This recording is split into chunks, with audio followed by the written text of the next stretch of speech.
Hello students, আসসালামু আলাইকুম। আমি উম্মে সালমা বলছি, নবকুমার ইনস্টিটিউশন ও ডক্টর শহীদুল্লাহ কলেজের ইংলিশ লেকচারার। আশা করি তোমরা সবাই ভালো আছো, সুস্থ আছো। আমি আজকে তোমাদের ক্লাস নিব ন্যারেশনের উপরে। আমি তোমাদের ন্যারেশনের কিছু জেনারেল রুলসের উপরে আজকে ক্লাস নিব। ন্যারেশনের তো একটা ক্লাসে হবে না, আরো কয়েকটা ক্লাস নিতে হবে। তো আজকে আমি তোমাদের ফার্স্ট পার্ট নিব, অর্থাৎ আজকে ন্যারেশন ফার্স্ট পার্ট হবে ক্লাস। কিছু জেনারেল রুলস যেগুলো ছাড়া আমরা ন্যারেশন কিছুতেই পারবো না। আমরা জানি যে আমাদের কিন্তু ন্যারেশন প্যাসিভ ন্যারেশন আসবে, অর্থাৎ আমাদের এইচএসসিতে কিন্তু ডিটাচ কোনো ন্যারেশন আসবে না, আমাদের প্যাসিভ ন্যারেশন আসবে। তো যেহেতু প্যাসিভ ন্যারেশন করার আগে আমাদের ন্যারেশনের কিছু বেসিক রুলস জানা দরকার, যেগুলো ম্যাক্সিমামই তোমাদের জানা আছে। তারপরও আমি আজকে কিছু তোমাদের রুলস দেখিয়ে দিব, যেগুলো একটু তোমাদের ভালোভাবে জানতে হবে এবং যেগুলো প্যাসিভ ন্যারেশন করতে তোমাদের কাজে লাগবে। তো দেখো, ফার্স্টে আমাদের জানতে হবে যে ন্যারেশন কাকে বলে। তো ন্যারেশন যেটা হচ্ছে সেটা হচ্ছে যে আমরা যে কথা বলি, অর্থাৎ বক্তা যে কথা বলে সেটাই কিন্তু ন্যারেশন।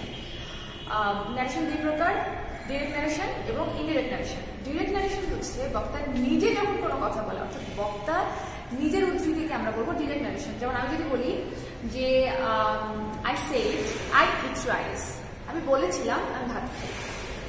তো এই যে আমি নিজেই বলেছিলাম আমি ভাত খাই, এটি হবে ডিরেক্ট ন্যারেশন। এবং ম্যাক্সিমাম ক্ষেত্রে ডিরেক্ট ন্যারেশনের সময় কিন্তু রিপোর্টেড স্পিচ ইনভার্টেড কমা দিয়ে বাধা থাকে। আর ইনডিরেক্ট ন্যারেশন হচ্ছে যখন বক্তার কোনো কথা অন্য কেউ বলবে, অর্থাৎ আমি যদি বলি যে আমি বলেছিলাম আমি ভাত খাই, এখন সেটাই যদি অন্য কেউ বলে যে মিস বলেছিলেন যে মিস ভাত খান, সেটি হবে ইনডিরেক্ট ন্যারেশন। আমি আবারও বলছি, ডিরেক্ট ন্যারেশন হচ্ছে বক্তার নিজের কোনো কথা বা যেমন হচ্ছে I said I eat rice, আমি বলেছিলাম আমি ভাত খাই, এখানে আমি নিজেই বলেছিলাম। ঠিক এই কথাটি যদি তোমরা কেউ একজন আমাকে বলো যে মিস বলেছিলেন যে মিস ভাত খান, সেক্ষেত্রে হবে যে miss said that miss ate rice. এটি কিন্তু আমার ইনডিরেক্ট ন্যারেশন। তার মানে ডিরেক্ট ন্যারেশন হচ্ছে বক্তার নিজের উক্তি এবং ইনডিরেক্ট ন্যারেশন হচ্ছে অন্য কেউ যখন বক্তার কথাটাকে নিজের মতো করে বলেন, সেটা হবে ইনডিরেক্ট ন্যারেশন। তো কিছু জিনিস আমাদের জানতে হবে ডিরেক্ট এবং ইনডিরেক্ট ন্যারেশনে, সেটি হচ্ছে যে রিপোর্টেড স্পিচ এবং রিপোর্টিং ভার্ব কি। একটু দেখো, he said to me I have done my work. Okay, সে আমাকে বলেছিলেন যে সে তার কাজ করেছে। এখন হি সেড টু মি, এখানে সেড টু হচ্ছে রিপোর্টিং ভার্ব। তোমাদের ভালোভাবে মনে রাখতে হবে যে এই যে হি সেড টু মি, অর্থাৎ সাবজেক্টের পরে এই যে ভার্বটা আসবে সেইড বা যাই আসুক, সেটাই হচ্ছে রিপোর্টিং ভার্ব। তো এটি কিন্তু একটা ডিরেক্ট ন্যারেশন ছিল। দেখো, he said to me I have done my work, এটি কিন্তু একটা ডিরেক্ট ন্যারেশন ছিল। দেখো, ইনভার্টেড কমা দিয়ে বাধা ছিল আমাদের রিপোর্টেড স্পিচ। তো আমরা জানলাম যে এটি হচ্ছে রিপোর্টিং ভার্ব সেড। তারপরে I have done my work, এই ইনভার্টেড কমার মধ্যে বাধা, এটি হচ্ছে রিপোর্টেড স্পিচ। অর্থাৎ সেড টু রিপোর্টিং ভার্ব এবং ইনভার্টেড কমার মধ্যে লিমিটেড যে সেন্টেন্সটি থাকবে সেটি হচ্ছে রিপোর্টেড স্পিচ। ওকে, এটির ইনডিরেক্ট ফর্ম কি হবে? দেখো, হি সেড টু মি অথবা হি টোল্ড মি, এই জিনিসটা তোমাদের ভালো করে খেয়াল রাখতে হবে যে সেড টু তোমরা সরাসরি সেড টুই দিতে পারো, অথবা সেড টু তোমরা না দিয়ে সরাসরি টোল্ড দিতে পারো, যে কোনো একটা দিতে পারো। বাট সেড দিলে কিন্তু অবশ্যই টু দিতে হবে, আর টোল্ড দিলে টু দেয়া যাবে না। ওকে, আচ্ছা, হি সেড টু অথবা হি টোল্ড মি দ্যাট, এটি একটা অ্যাসার্টিভ সেন্টেন্স ছিল। আমি তোমাদের নেক্সট ক্লাসে সেন্টেন্স ওয়াইজ ন্যারেশন শিখিয়ে দিব। আমি জাস্ট আজকে তোমাদের কিছু দেখে দিচ্ছি। এটি কিন্তু অ্যাসার্টিভ একটি সেন্টেন্স ছিল, I have done my work. So এখানে দ্যাট হয়েছে, অ্যাসার্টিভ সেন্টেন্সে দ্যাট হয়। তারপরে এই যে তোমার হচ্ছে ফার্স্ট পারসন, এটি ফলো করবে সাবজেক্ট। আমি নেক্সটে তোমাদেরকে লিখে দিয়েছি। তো আই যখন হিকে ফলো করবে, অর্থাৎ সে আমাকে বলেছিল I have done my work, আমি আমার কাজটি করেছি। তো সে কিন্তু কাজটি করেছে, আমি কিন্তু করিনি, সে করেছে। তো ফার্স্ট পারসন ফলো করবে সাবজেক্টকে। তো আই হিকে ফলো করেছে, দ্যাটস ওয়াই এখানে হি হয়ে গেছে। তারপরে দেখো, এখানে ছিল হচ্ছে প্রেজেন্ট পারফেক্ট টেন্স, এখানে হয়েছে পাস্ট পারফেক্ট টেন্স। এটিও আমি তোমাদের একটু পরে দেখে দিব। He had done his duty, my ছিল, যেহেতু ফার্স্ট পারসন হিকে ফলো করেছে সাবজেক্টকে, সেহেতু মাই হয়ে গেছে হিজ। ওকে, এখন আমি ফার্স্ট রুলটা তোমাদেরকে দেখিয়ে দিচ্ছি। রিপোর্টিং ভার্ব, অর্থাৎ এটি present tense, present perfect tense এবং ফিউচার টেন্স হলে ইনডিরেক্ট স্পিচে ভার্ব এবং টেন্স অপরিবর্তিত থাকবে। অর্থাৎ যখন রিপোর্টিং ভার্ব অর্থাৎ এই যে সেড, টোল্ড এগুলো যদি তোমার প্রেজেন্ট টেন্সে থাকে অথবা প্রেজেন্ট পারফেক্ট টেন্সে থাকে অথবা ফিউচার টেন্সে থাকে, তখন কিন্তু ইনডিরেক্ট ন্যারেশন করার সময় কোনো চেঞ্জ আসবে না, অর্থাৎ যেমনটি ছিল তেমনই থাকবে। শুধুমাত্র চেঞ্জ আসবে কোথায়? শুধুমাত্র চেঞ্জ আসবে হচ্ছে পার্সন। আমি একটু লিখে দিয়েছি, মেইনলি ভার্ব এবং টেন্স। ন্যারেশনে যেটি আমাদের সবসময় চেঞ্জ হয় ভার্ব এবং টেন্স, সেটি কিন্তু প্রেজেন্ট টেন্স এবং ফিউচার টেন্সের ক্ষেত্রে কোনো চেঞ্জ হবে না। জাস্ট পাস্ট টেন্সের ক্ষেত্রে ভার্ব এবং টেন্স চেঞ্জ হবে, বাট পার্সন সব ক্ষেত্রেই চেঞ্জ হবে। অর্থাৎ প্রেজেন্ট টেন্স, পাস্ট টেন্স এবং ফিউচার টেন্স তিনটি টেন্সেই কিন্তু পার্সন চেঞ্জ হবে, মানে first person, second person, third person এগুলো চেঞ্জ হবে। কিন্তু ভার্ব এবং টেন্স এটি শুধুমাত্র পাস্ট টেন্সে চেঞ্জ হবে। একটু দেখো, হি সেজ আই অ্যাম ইল। তিনি বলেন যে তিনি অসুস্থ, তিনি বলেন যে আমি অসুস্থ। ওকে, এটি কিন্তু তোমরা সবসময় খেয়াল রাখবে যে ভার্ব কিন্তু তোমরা রিপোর্টিং ভার্বটা খেয়াল করবে। ভার্ব মানে অন্য কোনো ভার্ব না, রিপোর্টিং ভার্ব। তো রিপোর্টিং ভার্বটা কিন্তু আমাদের প্রেজেন্ট টেন্সে আছে। আমরা প্রেজেন্ট টেন্স কিভাবে চিনবো? যে এই পুরো সেন্টেন্সটা যে প্রেজেন্ট টেন্সে আছে সেটি কিন্তু রিপোর্টেড স্পিচ দেখে আমরা চিনবো না, সেটা আমাদেরকে চিনতে হবে রিপোর্টিং ভার্ব দেখে। দেখো, রিপোর্টিং ভার্বটা কিন্তু প্রেজেন্ট টেন্সে আছে। সেজ, সেজ আমরা জানি যে থার্ড পারসন সিঙ্গুলার নাম্বারের ক্ষেত্রে কিন্তু তোমার প্রেজেন্ট টেন্সে ভার্বের সাথে এস বাই এস অ্যাড হয়, কিন্তু he third person singular number, ভার্বের সাথে এস বাই এস অ্যাড হয়। যেহেতু তোমার হচ্ছে he third person singular number এবং সেজ হচ্ছে প্রেজেন্ট টেন্স হওয়ার কারণে ভার্বের সাথে এস বাই এস অ্যাড হয়েছে, আমরা বুঝতে পারছি যে রিপোর্টিং ভার্ব কিন্তু তোমার প্রেজেন্ট টেন্সে আছে। এটি তোমাদের খেয়াল করার তেমন দরকার নেই, এটা তোমরা জাস্ট টেন্সের ক্ষেত্রে এটি খেয়াল করবে। টেন্সের ক্ষেত্রে খেয়াল করতে হবে কোনটি বলো? টেন্সের ক্ষেত্রে খেয়াল করতে হবে এইটি, মানে রিপোর্টেড স্পিচ ইনভার্টেড কমার মধ্যে কি আছে, এই টেন্সটা মেইন, এবং ভার্বের ক্ষেত্রে কিন্তু এই রিপোর্টিং ভার্বটা মেইন। তো আমি বলেছি যে present tense, present perfect tense এবং ফিউচার টেন্সের ক্ষেত্রে কোনো চেঞ্জ আসবে না। দেখো, he says that, he says that যেটা অ্যাসার্টিভ সেন্টেন্স ছিল, এখানে দ্যাট নিয়ে আসছি আমি। এখন এটা তো অবভিয়াসলি চেঞ্জ হবে, যে পার্সন সবসময় চেঞ্জ হয়। ফার্স্ট পার্সন থাকলে তোমার এটি ফলো করবে সাবজেক্টকে, তো আই ছিল এখানে হি হয়ে গিয়েছে, এখানে হি ছিল না, তো সাবজেক্ট হি অনুযায়ী এখানে হি হয়ে গেছে। এখন এম তো হবে না, আমরা জানি থার্ড পার্সন সিঙ্গুলার নাম্বারের ক্ষেত্রে যখন প্রেজেন্ট ফর্মে আসবে তখন ইজ হবে, হি ইজ ইট। অর্থ আমরা কিন্তু এখানে টেন্সের কোনো পরিবর্তন করিনি। দেখো, এখানে প্রেজেন্ট টেন্স ছিল, এখানে আমরা প্রেজেন্ট টেন্সে নিয়ে আসছি, শুধুমাত্র আমরা এখানে পার্সনটা চেঞ্জ করে দিয়েছি। ওকে, তারপরে দেখো, he has said I have done a mistake. তিনি বলেছেন যে আমি একটি ভুল করে ফেলেছি। ওকে, এটি কিন্তু প্রেজেন্ট পারফেক্ট টেন্সে আছে। দেখো, I have done a mistake, এটি প্রেজেন্ট পারফেক্ট টেন্সে আছে, এবং এটিও কিন্তু দেখো প্রেজেন্ট পারফেক্ট টেন্স, অর্থাৎ এটি প্রেজেন্ট টেন্সে আছে। Reporting verb. Okay, he has said that, assertive সেন্টেন্সের কারণে দ্যাট হয়েছে। এখন আই তো অবভিয়াসলি চেঞ্জ হবে, ফার্স্ট পারসন ফলো করবে সাবজেক্টকে, তো এখানে হি চলে আসছে। এখন আমরা জানি যে present perfect tense, present tense এবং ফিউচার টেন্সে কোনো চেঞ্জ আসবে না। এজন্য দেখো এখানে জাস্ট আমি সরাসরি লিখেছি হি হ্যাজ ডান আ মিস্টেক। এখানে হি হ্যাজ ডান আ মিস্টেকই তো হবে, কারণ হচ্ছে প্রেজেন্ট পারফেক্ট টেন্সে আছে। শুধুমাত্র এখানে যেহেতু থার্ড পারসন সিঙ্গুলার নাম্বার চলে আসছে, সো এখানে হ্যাভ তো হবে না, এখানে হ্যাজ নিয়ে আসছে। বাকি সবকিছু ওকে, শুধু পার্সন চেঞ্জ হয়েছে, বাকি কোনো টেন্স এবং ভার্ব কিন্তু চেঞ্জ হয়নি। ওকে, এখন একটা খুবই ইম্পর্টেন্ট জিনিস আমাদেরকে খেয়াল করতে হবে, সেটা হচ্ছে পার্সনের চেঞ্জ হবে। পার্সন কখন কখন চেঞ্জ হবে? একটু দেখো, সব ক্ষেত্রেই পার্সন চেঞ্জ হবে, কিন্তু তোমাদের খেয়াল রাখতে হবে যে কোন পার্সন কোন ক্ষেত্রে কিভাবে চেঞ্জ হবে। দেখো, রিপোর্টেড স্পিচ অর্থাৎ এটি, রিপোর্টেড স্পিচ এর ফার্স্ট পার্সন চেঞ্জ হবে রিপোর্টিং ভার্বের সাবজেক্টের পার্সন অনুযায়ী। হয়তো একটু কঠিন লাগছে, তোমাদের এক্সাম্পল দেখলে সহজ হয়ে যাবে। দেখো, হি সেড টু মি, তিনি আমাকে বলেছিলেন, I have done my duty, আমি আমার দায়িত্ব পালন করেছি। ওকে, এখন তোমাকে ফার্স্টে খেয়াল করতে হবে যে এখানে রিপোর্টিং ভার্ব কিন্তু পাস্ট ফর্মে ছিল। ওকে, তারপর দেখো একটা জিনিস তোমাকে খেয়াল করতে হবে যে এখানে আই, আমি একটু আগেই বলে এসেছি ফার্স্ট পারসন সবসময় ফলো করবে সাবজেক্টকে। ওকে, এই জন্য এখানে দেখো চেঞ্জ হয়েছে, হি টোল্ড মি। তোমরা এখানে সেড টু দিতে পারতা, কিন্তু টোল্ড দিলে টু দেওয়া যাবে না। He told me that he had done his duty. Obviously কারণ হচ্ছে তোমার এখানে কি বাদ বাকি আমি তোমাদেরকে পরে বলছি কেন এখানে হ্যাড ডান হলো, হ্যাভ ডান বা হ্যাজ ডান না হয়ে কেন হ্যাড ডান হলো, এটা তোমাদেরকে একটু পরে বলছি।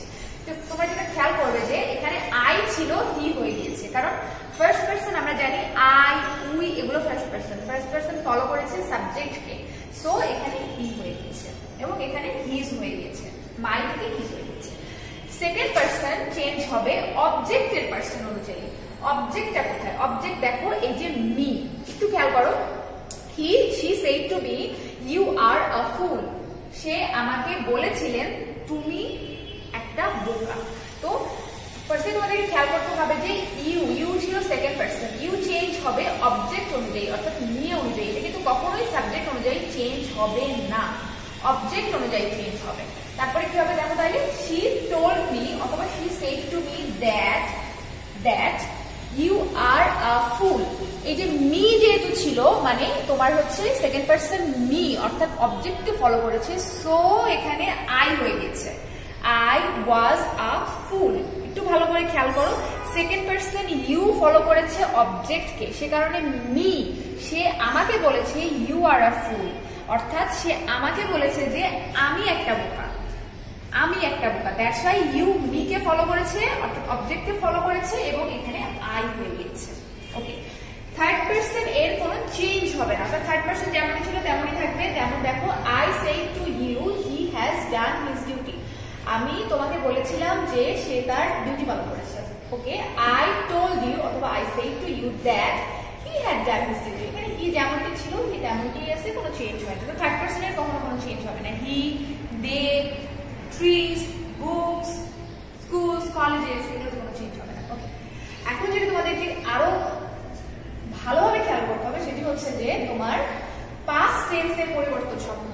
একটা জিনিস আমি তোমাদেরকে বলে নিয়েছি যে present tense, present perfect tense এবং ফিউচার টেন্সে কিন্তু কোনো চেঞ্জ হবে না, অর্থাৎ ভার্ব এবং টেন্সের কোনো চেঞ্জ হবে না, শুধু পার্সনের চেঞ্জ হবে। কিন্তু পাস্ট টেন্সে কিন্তু পার্সন, ভার্ব এবং টেন্স সবকিছু চেঞ্জ হয়ে যাবে, একটু খেয়াল করো। প্রেজেন্ট ইনডিফিনিট টেন্স যদি থাকে অর্থাৎ সিম্পল প্রেজেন্ট টেন্স, তাহলে পাস্ট ইনডিফিনিট টেন্স হবে। এই টেন্সগুলো তোমরা কোথা থেকে দেখবে? এই টেন্সগুলো তোমরা সবসময় খেয়াল করবে ইনভার্টেড কমার ভিতরে, অর্থাৎ ডিরেক্ট স্পিচে যে ইনভার্টেড কমা, এই সেন্টেন্সটা কোন টেন্সে আছে সেই টেন্স অনুযায়ী তোমাদের চেঞ্জ হবে। একটু খেয়াল করো, হি said I right a letter, তিনি বলেছিলেন আমি একটি লেটার লিখি বা চিঠি লিখি। এখন আমরা বুঝে গেছি যে এই পুরোটা সেন্টেন্স কিন্তু পাস্ট টেন্সে আছে, কারণ রিপোর্টিং ভার্ব পাস্ট টেন্সে, সবই পুরোটা সেন্টেন্স আমাদের পাস্ট টেন্সে কাউন্ট করতে হবে। এখন আমরা টেন্স কিভাবে কাউন্ট করব? টেন্স তোমরা বুঝবে কিভাবে যে আমি টেন্সে চেঞ্জ করব, যেহেতু এটা পাস্ট টেন্স, তো আমি কিভাবে চেঞ্জ করব? একটু দেখো, আই রাইট আ লেটার, এই যে ইনভার্টেড কমার ভিতরে পুরো সেন্টেন্সটা এটা কিন্তু প্রেজেন্ট ইনডিফিনিট টেন্স। তো যেহেতু রিপোর্টিং ভার্ব পাস্ট টেন্সে আছে, সো প্রেজেন্ট ইনডিফিনিট টেন্স পুরোটা চেঞ্জ হয়ে পাস্ট ইনডিফিনিট টেন্স হবে। হি সেড দ্যাট, আই তো হি হয়ে যাবে কারণ ফার্স্ট পারসন ফলো করবে সবসময় তোমার সাবজেক্টকে। তো হি রোট আ লেটার, রাইট ছিল এখানে রোট হয়ে গিয়েছে, প্রেজেন্ট ইনডিফিনিট টেন্স ছিল এখানে পাস্ট ইনডিফিনিট টেন্স হয়ে গেছে। এরপরে দেখো প্রেজেন্ট কন্টিনিউয়াস টেন্স হবে পাস্ট কন্টিনিউয়াস টেন্সে। He said I am writing a letter, তিনি বলেছিলেন আমি একটি চিঠি লিখছি। এখন I am writing a letter এটা হচ্ছে প্রেজেন্ট কন্টিনিউয়াস টেন্স না, কিন্তু প্রেজেন্ট কন্টিনিউয়াস টেন্স তোমরা জানো। তো আমি বুঝে গেছি যে রিপোর্টিং ভার্ব পাস্ট টেন্সে আছে, সো অবভিয়াসলি আমাদের পুরোটা পাস্ট টেন্সে আমাদের কাউন্ট করতে হবে। তো এটি চেঞ্জ হয়ে হবে হচ্ছে past continuous tense. He said that he was writing a letter, I am writing a letter ছিল, হি ওয়াজ রাইটিং আ লেটার হয়ে গেছে। আর বাদ বাকি চেঞ্জ তো অবভিয়াসলি ফার্স্ট পারসন ফলো করবে সাবজেক্টকে, তো এখানে আই হি হয়ে গিয়েছে। তারপরে প্রেজেন্ট পারফেক্ট টেন্স চেঞ্জ হবে পাস্ট পারফেক্ট টেন্স। আমি আবারও বলছি এই সব চেঞ্জ কিন্তু শুধুমাত্র পাস্ট টেন্সের ক্ষেত্রে হবে, কোনো প্রেজেন্ট অথবা ফিউচার টেন্সের ক্ষেত্রে হবে না। Okay, he said I have written a letter, he said I have written a letter, এখানে সেড আছে, দ্যাট মিন্স এখানে পাস্ট, পুরো সেন্টেন্সটি past. Okay, I have written a letter এটা কিন্তু প্রেজেন্ট পারফেক্ট টেন্স আছে। তো he said that he had written a letter, পুরো সেন্টেন্সটি পাস্ট পারফেক্ট টেন্সে হয়ে গিয়েছে। Present perfect continuous tense past perfect continuous tense হয়ে যাবে। He said I have been writing a letter since morning, I have been writing a letter since morning এটি কিন্তু present perfect continuous tense হয়ে যাবে past perfect continuous tense. He said that he had been, he have been ছিল had been writing a letter since morning। তারপরে দেখো past indefinite tense past perfect tense হয়ে যাবে। He said I wrote a letter. He said that wrote a letter, that is past indefinite tense ছিল, past perfect tense হয়ে যাবে he had written a letter. He had written a letter. wrote থেকে হয়ে গেছে had written, past indefinite tense থেকে হয়ে গেছে past perfect. past continuous tense থাকলে past perfect continuous tense হবে. He said I was writing a letter. এটি কিন্তু past continuous tense ছিল, হয়ে যাবে past perfect continuous tense. He said that he had been writing a letter. He had been writing a letter. Okay, R past perfect এবং past perfect continuous tense এর কোনো পরিবর্তন হবে না, অর্থাৎ past perfect এবং past perfect continuous tense যেমনই থাকবে ডিরেক্ট স্পিচে, ইনডিরেক্ট স্পিচেও সেম অমনই হবে। আর একটা জিনিস খেয়াল করবে, ফিউচার টেন্স যখন থাকবে, মানে যদি তোমাদের রিপোর্টিং ওয়ার্ড তোমার পাস্ট থাকে কিন্তু রিপোর্টেড স্পিচ ফিউচার টেন্সে থাকে, তখন কিন্তু ফিউচার ইন পাস্ট হবে। যেমন দেখো, he said I will write a letter. তিনি বলেছিলেন আমি একটি চিঠি লিখব। তিনি মানে তোমার হচ্ছে আগে বলেছিলেন আমি ভবিষ্যতে একটি চিঠি লিখব, অর্থাৎ তিনি অতীতে বলেছিলেন যে তিনি ভবিষ্যতে একটি চিঠি লিখবেন। সেক্ষেত্রে কি হবে? He said that he would write a letter. He would মানে উইল হয়ে গেছে উড। অনেক ক্ষেত্রে হবে যে I shall write a letter থাকবে, তোমরা কখনোই কিন্তু শ্যালের পাস্ট টেন্স হিসেবে শুড নিয়ে আসবে না। শ্যালের পাস্ট কিন্তু শুড না, শ্যালের পাস্ট কিন্তু উড, অর্থাৎ শ্যাল এবং উইল দুটির পাস্টে কিন্তু উড। শুড হচ্ছে উচিত অর্থে ব্যবহৃত হয়, যেমন I should not go there, আমার সেখানে যাওয়া উচিত না। You should not waste your time, তোমার সময় নষ্ট করা উচিত না। উচিত অর্থে শুড ব্যবহৃত হয়। তো তোমরা খুব ভালো করে খেয়াল রাখবে যে ফিউচার টেন্স যখন তোমরা চেঞ্জ করবে ফিউচার ইন পাস্ট, তখন কিন্তু শ্যাল এবং উইলের পাস্ট হিসেবে কখনোই তোমরা উড নিয়ে আসবে না। শ্যাল এবং উইলের পাস্ট ফর্ম হিসেবে তোমরা উড নিয়ে আসবে, নট শুড। এটি ছিল আজকে আমাদের narration first part, general rules, তোমাদের পার্সন এবং তোমাদের টেন্সের পরিবর্তন সমূহ। আশা করি তোমরা বুঝতে পেরেছো। পার্সন এবং টেন্স এর চেঞ্জই হচ্ছে ন্যারেশনের সবচেয়ে ইম্পর্টেন্ট চেঞ্জেস। তোমরা যদি এই চেঞ্জগুলো করতে না পারো, তোমরা কিন্তু ন্যারেশন করতে পারবে না। সো অবভিয়াসলি তোমরা বাসায় ভালোভাবে পার্সন এবং টেন্সের চেঞ্জগুলো দেখবে, এবং মোস্ট অফ দ্য টাইমস তোমাদের যেটা হবে যে তোমাদের পাস্ট ফর্মে থাকবে, অর্থাৎ তোমাদের যে প্যাসেজ ডাইরেকশনটা থাকবে সেটি ম্যাক্সিমাম সময় তোমাদের পাস্ট ফর্মে থাকবে। তো এই চেঞ্জ সবগুলোই কিন্তু তোমাদের আসবে, এই যে পুরো চেঞ্জ তোমাদের সবগুলোই কিন্তু চেঞ্জ আসবে। তো তোমরা এগুলো খুব ভালোভাবে বাসায় স্টাডি করবে। নেক্সট ডেতে আমি তোমাদের সেন্টেন্স অনুযায়ী কিভাবে তোমরা চেঞ্জ করবা, অর্থাৎ অ্যাসার্টিভ সেন্টেন্সে কি কি চেঞ্জ আসবে ডিরেক্ট থেকে ইনডিরেক্ট ন্যারেশন করার ক্ষেত্রে, ইন্টারোগেটিভে কি কি চেঞ্জ আসবে, এক্সক্লামেটরি এবং অবজেক্টিভ এবং ইম্পারেটিভ, প্রত্যেকটা সেন্টেন্স অর্থাৎ 5টি সেন্টেন্সে কিভাবে ডিরেক্ট থেকে ইনডিরেক্ট ন্যারেশন করার সময় চেঞ্জেস আসবে, এগুলো তোমাদের নেক্সট ক্লাসে ভালো করে বুঝিয়ে দিব। এবং তারপরের ক্লাসে আমি তোমাদেরকে বুঝিয়ে দিব পুরো প্যাসেজ ন্যারেশনটি। আমাদের আরো 2টি ক্লাস লাগবে ন্যারেশন শেষ হতে। আশা করি তোমরা বাসায় একটু ভালোভাবে স্টাডি করবে, তোমাদের ব্যাপারগুলো আরো ক্লিয়ার হয়ে যাবে। সেই পর্যন্ত তোমার সবাই ভালো থাকো,